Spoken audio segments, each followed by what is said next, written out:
Let's make കപ്പ biryani. Let's go.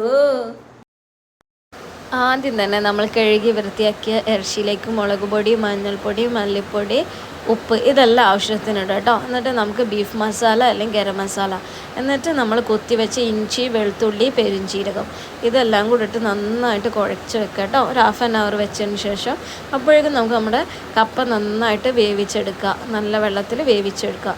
പിന്നെ നമുക്കിത് ഉണ്ടാക്കാനായിട്ട് ആദ്യം തന്നെ നല്ലൊരു അടികട്ടിയുള്ള പാനിൽ സവാള ഇട്ട് കൊടുക്കുക കേട്ടോ. എന്നിട്ട് അതിലേക്ക് 1 സ്പൂൺ പെരുംജീരകം ഇട്ട് പിന്നെ നമ്മൾ കുത്തി വെച്ച് ബാക്കി ഇഞ്ചി വെളുത്തുള്ളി അതും ഇടാം കേട്ടോ.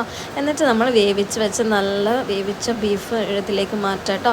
ഇനി നമുക്ക് ഇതിലേക്കും പൊടികൾ ഇടാം കേട്ടോ. മല്ലിപ്പൊടി 2 സ്പൂൺ, മുളക് പൊടി വേണ്ട, അതിന് പകരം നമ്മൾ കുരുമുളക് പൊടി, മഞ്ഞൾപ്പൊടി 1 സ്പൂൺ, പിന്നെ നമുക്ക് ആവശ്യത്തിന് കുരുമുളക് പൊടി നന്നായിട്ടിട്ട് നമ്മൾ വേവിച്ച് വെച്ച നല്ല ചെണ്ടക്കപ്പല്ലേ അത് നമുക്ക് അതിലേക്ക് ആഡ് ഓൺ ചെയ്ത് കൊടുക്കാം കേട്ടോ. എന്നിട്ട് നന്നായിട്ട് ഇളക്കിയതിന് ശേഷം ഇതിനെ നമുക്ക് കരിവേപ്പിലയും മല്ലിയിലയും ഇട്ടിട്ട് നന്നായിട്ട് ഗാർണിഷ് ചെയ്ത് കൊടുക്കുക കേട്ടോ. അങ്ങനെ നല്ല ബീഫും കപ്പയും എല്ലാം കൂടെ നന്നായിട്ട് മിക്സ് ചെയ്ത് വന്നിട്ടുണ്ട് കേട്ടോ. നല്ലൊരു സ്മെല്ലുണ്ടായിരുന്നു കേട്ടോ.